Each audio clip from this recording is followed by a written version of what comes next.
bienvenidas, bienvenidos, bienvenides. Es una alegría y un placer total estar en este espacio hoy, encontrándonos con este grupo de personas, este grupo chiquitito de personas que son amigas, amigos, colegas, conocidos, compañeras, compañeros, o simplemente alguna persona curiosa que ha venido por ahí para ver la presentación del libro. Es también una emoción que por segunda vez Nora me pida que sea quien coordine la presentación y me meta en este libro. Hoy los 4 panelistas que participan son grandes maestros para las generaciones más jóvenes, pero también tienen la particularidad de ser a la vez amigos, colegas, compañeros de recorrido, increíblemente, compañeros de recorrido están todos aquí. Entonces, el clima de este encuentro, la idea es que es a puro afecto, a pura emoción. Estamos todos aquí por la presentación del último libro de Nora, pero, como dice Norma Finidoro en su prólogo, este libro no necesita justificación externa alguna. Se justifica a sí mismo en los 2 primeros párrafos de la nota introductoria, en la que, a pasos de comenzar, hace trama entre lo psicológico y lo educativo, lo individual y lo colectivo, lo cotidiano, el contexto histórico, la escuela, las familias. Tampoco Nora necesita que la presentemos. Como Norma Finidoro, como Ana, yo la conocí en 1987 con su libro El niño y la escuela, y tuve el placer de trabajar con ella, de que me incluyera en su cátedra y en sus investigaciones. Pero, por si hay aquí estudiantes o alguien que no las conozca, les cuento algo de Nora. Nora Lichiri es psicóloga educativa, se ha desempeñado en la Facultad de Psicología de la Universidad de Buenos Aires como directora de investigaciones SUBACIT, como investigadora categoría 1 y como profesora consulta desde 2009. Creó y dirigió la maestría en Psicología Educacional. Fue titular de la Cátedra de Psicología Educacional 1 y de Psicología y Epistemología Genética. Ha sido consultora en evaluación en 23 países, en América Latina, Caribe y África, y ha publicado 18 libros y numerosos artículos científicos. Y bueno, en la presentación de hoy hemos cambiado el orden. En el epílogo del libro, Ignacio Maldonado Martínez, quien conoció a Nora en México, nos recuerda que el neoliberalismo sobrevalora la competencia, la eficiencia llevada a altos niveles y el individualismo en el manejo de los recursos. Su mayor valor consiste en perseguir la abundancia económica. Sus principios nos alejan de cualquier foco en lo comunitario, en la colaboración o el cuidado del bienestar común. Una frase de este libro reconoce esta situación y señala uno de los desafíos para avanzar: partir de problemas y apelar a la colaboración interdisciplinaria en tiempos de avance del individualismo. Alguien que tiene mucho recorrido en el trabajo comunitario y que aquí también se ubica en el lugar de la colaboración interdisciplinaria contra el individualismo neoliberal es Ana Blom. Ana es doctora en psicología y especialista en psicología clínica en instituciones y comunidad de la UNR. Profesora titular de la Cátedra de Intervenciones en Niñez y Adolescencia de la Universidad de Rosario, investigadora categoría 2, directora del Centro de Estudios de Psicoanálisis de la Argentina, UNR, codirectora de Maestría del Psicoanálisis con Niños, integrante de la red Infeyes y Red Internacional de WebPsi. Ha publicado numerosos artículos y libros sobre psicoanálisis de niños y niñas, educación e historia del psicoanálisis con niños en Argentina. Entre los más destacados se encuentran Intervenciones en Psicología Educacional, Los Pioneros, Psicoanálisis y Niñez en Argentina, Retazos del Psicoanálisis de Niños en Argentina, y ha colaborado además en publicaciones en Inglaterra, Brasil y Francia. Bueno, lo primero que quiero es agradecerle a Nora porque, bueno, qué sé yo, Rosario siempre estuvo cerca, pero no vivo acá, y bueno, y tenemos también quien para mí fue un querido maestro y para ella un compañero de ruta que fue Ovidio Menin en su momento.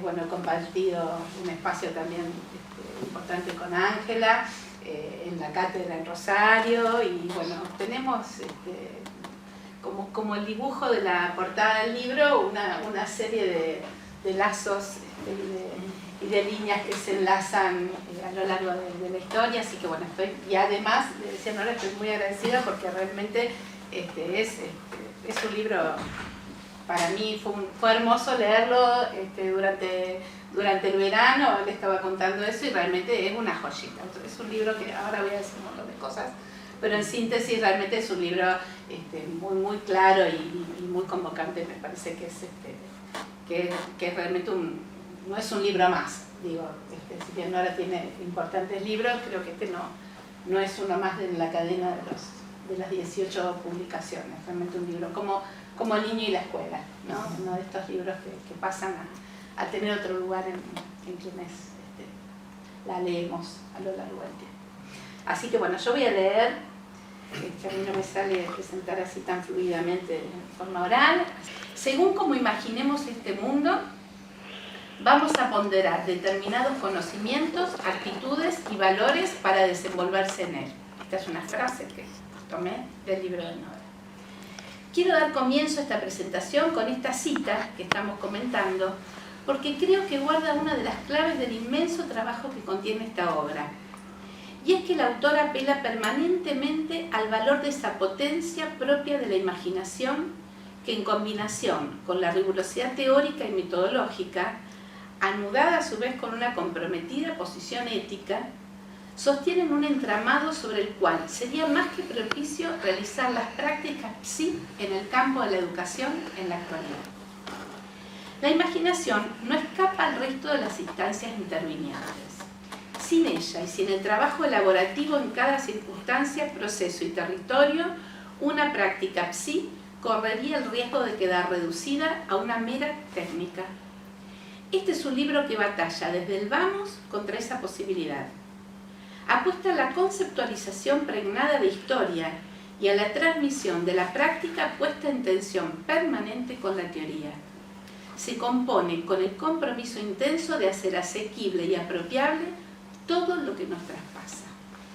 En este libro nos dona, y enfatizo el término donación porque la generosidad intelectual de esta obra es de un inmenso valor, nos dona, decía, una gran parte de su recorrido profesional y también vital, porque le ha dedicado gran parte de su vida a la formación, investigación y teorización, de modo tal que podemos hacer de él encarnadura, apropiación y, por qué no, convicción.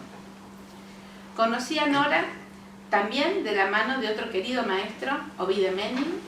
Ovide nos trajo a cuento el libro de Nora, El niño y la escuela, material que me acompañó a dar mis primeros pasos tanto en la práctica docente como en la clínica con niños y niñas. Fue uno de esos libros que aseguran los primeros pasos, que acompañan las primeras reflexiones y permanentes inseguridades. De este modo, y aunque la conocí personalmente muchísimos años después, en el año 2004, en el que fuera ella jurado de mi concurso como profesora titular, y más tarde nos encontráramos en el Congreso Internacional de Psicología organizado en Rosario en octubre de 2010, es como si hubiera hecho un lazo con ella mucho tiempo antes.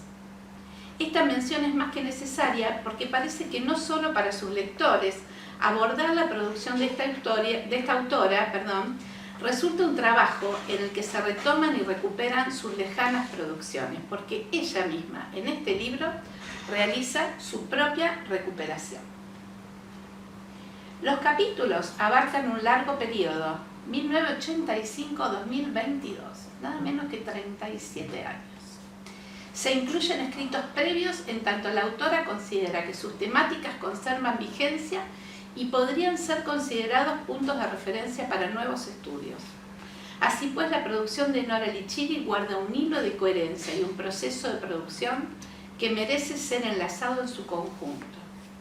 A lo largo de todo su recorrido apunta especialmente a un lector capaz de promover en su práctica la dimensión participativa e integral, aportando herramientas específicas, concretas, realizables, para que aquel que la sostiene en el campo de la educación e incluso en su intersección con el campo de la salud, sitúe al otro, al semejante, como aquel que puede convertirse en un sujeto que se apropia de su proceso de aprendizaje y de vida, que es capaz de promover un sujeto activo, participativo y crítico de su realidad, despojado del agobio, la culpa y el sometimiento.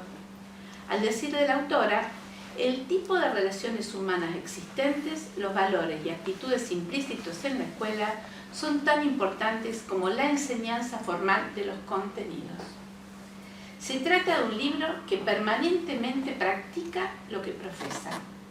Lograr una transmisión acompañada de una comprensión histórico-crítica de los conceptos fundamentales de la práctica del psicólogo en el campo de la educación. Es un libro en el que predomina el acto de enseñanza en el sentido de una transmisión generosa que apuesta a la apropiación de conocimientos y conceptos claves por parte del lector. Es un libro que parece estar especialmente diseñado para la transmisión académica. Es el libro de una docente, de una gran docente. Sobre esto no caben dudas al leer sus líneas. Nos encontramos en su contenido, no encontramos en su contenido la construcción de un problema que no vaya acompañado de abordajes posibles. No deja nada al descuido. Sitúa el conflicto en cada una de sus vertientes, lo analiza a la luz de los desarrollos de las teorías y de la fundamental tensión que permite aquella investigación capaz de palpar la práctica. Citamos: el saber construido desde la universidad debe permitir comprender la realidad. Convertido en una especie de decálogo, el libro sugiere una serie de elementos a tener en cuenta a la hora de la práctica efectiva. Si bien los plantea en relación a la educación de la salud, pueden ser tomados en cuenta en todo proceso de formación y cada vez más en las actuales coyunturas que nos plantean los mass media y las redes. Será importante, y cito, tener en cuenta lo que niños, jóvenes y adultos saben, encomillado, y cómo lo saben. Favorecer los espacios de análisis de la realidad para aprender a vivir en un mundo complejo, lleno de situaciones contradictorias y sujeto a influencias y tensiones diversas.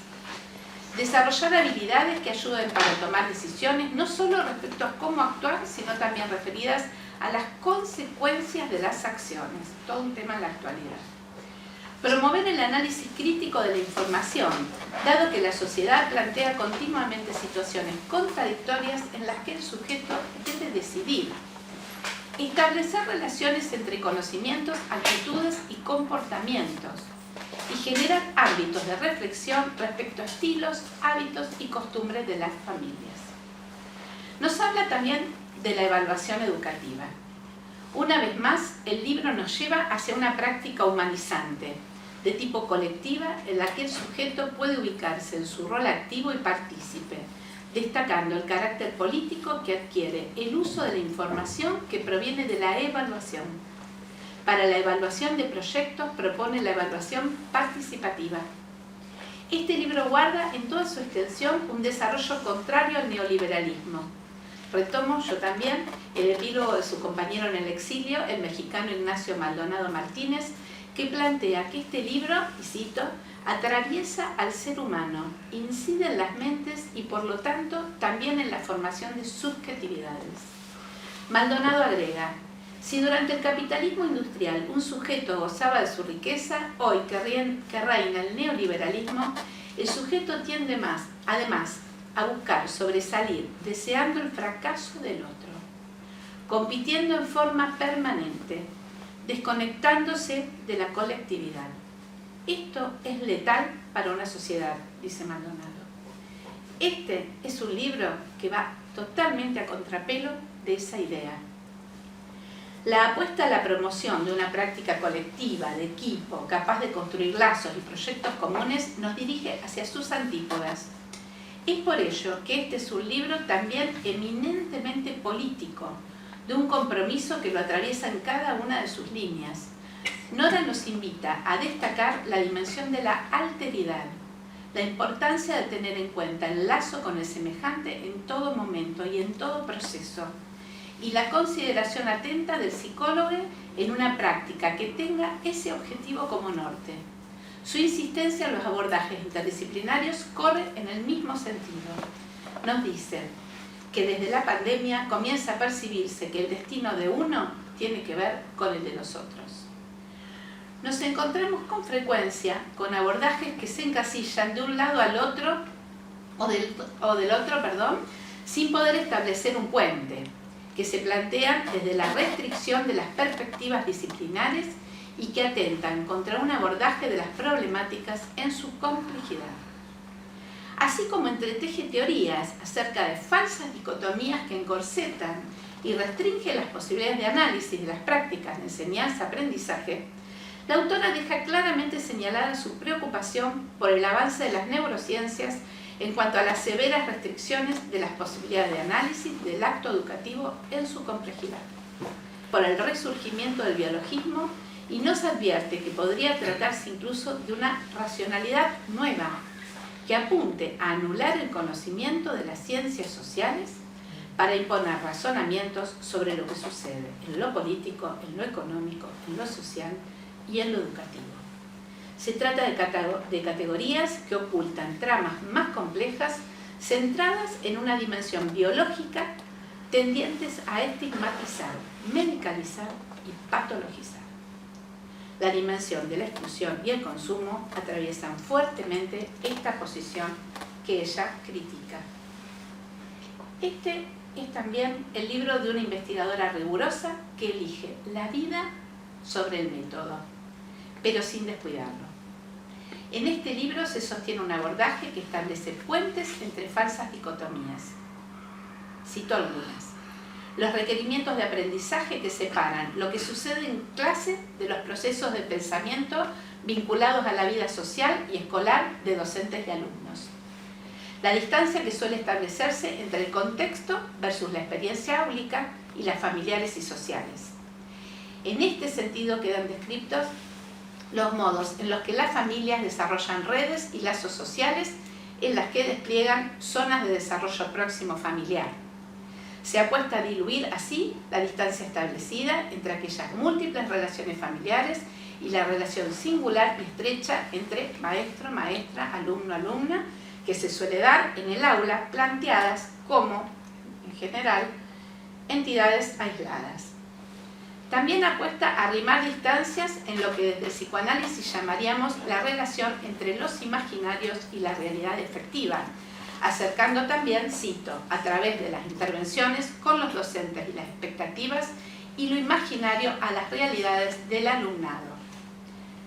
Luego de recorrer con gran claridad, realizar un trayecto histórico al mismo tiempo que de actualidad en materia investigativa, los versus planteados entre herencia genética, genética de la conducta, innatismo e importancia del ambiente, Nora recupera también los valiosos avances de dos clásicos imprescindibles, Piaget y Vygotsky. Va a plantear que, y cito, en la actualidad la visión predominante remite a que la herencia y el ambiente interactúan entre sí, siendo este un eje y una afirmación que se mantiene atravesando todo su libro. La autora propone navegar también en el versus que se establece entre la enseñanza monológica, que busca transmitir información, y la enseñanza dialógica, que funciona cultivando el conocimiento, transformando las interpretaciones a través de la reflexión y la conversación, entre el recitado y el intercambio dialógico que apuesta a la construcción de conocimiento compartido. Nora nos advierte también sobre lo que considero el nodo de los actuales problemas que la educación de niños y niñas y adolescentes atraviesa. Y es que la psicología y la educación paidocentrada de principios de siglo no han logrado que la escuela incorpore en sus contenidos curriculares los intereses de los niños, de las niñas. Acordamos con Emilia Ferreiro cuando en relación a ello se señala que es imprescindible en materia de enseñanza-aprendizaje tener en cuenta las necesidades cognitivas y la caracterización adecuada en términos de sujetos cognoscentes que se encuentran en un proceso de desarrollo. Agregaremos que es necesario considerar los intereses y el quiebre, porque hoy ya es un quiebre producido en el psiquismo infantil realizado desde las redes, que generan intereses al mismo tiempo que están mucho más atentos que el sistema educativo, las redes, a dar voz, paradójicamente, cuerpo, imagen y texto a los intereses y universos deseantes de niños y niñas, al mismo tiempo que proponen nuevos formatos de producción que merecen ser analizados y criticados en muchos casos. Para concluir, quiero traer una frase de Pier Paolo Pasolini que dice: los sociólogos se equivocan, tienen que revisar sus ideas. Dicen que el sistema se lo come todo, que lo asimila todo. No es cierto. Hay cosas que el sistema no puede asimilar, no puede digerir. Una de ellas, por ejemplo, es precisamente la poesía. En mi opinión, es inconsumible, dice Pasolini. Uno puede leer miles de veces un libro de poemas y no consumirlo. La consumición la sufre el libro, pero no la poesía. En este sentido, este es un libro que resiste en todo su recorrido al consumo, al cliché, a la repetición sin pensamiento y a las modas. Es un libro que nos invita a pensar y a hacer teniendo en cuenta la materialidad que compone la experiencia, un libro que brinda un camino político, ético y teórico. Por todo lo que he expuesto y seguramente por muchas otras razones que se me han escapado, nos plantea un recorrido de resistencia sin perder de vista la proposición para la ruptura y el cambio, sin perder de vista la herencia y la historia.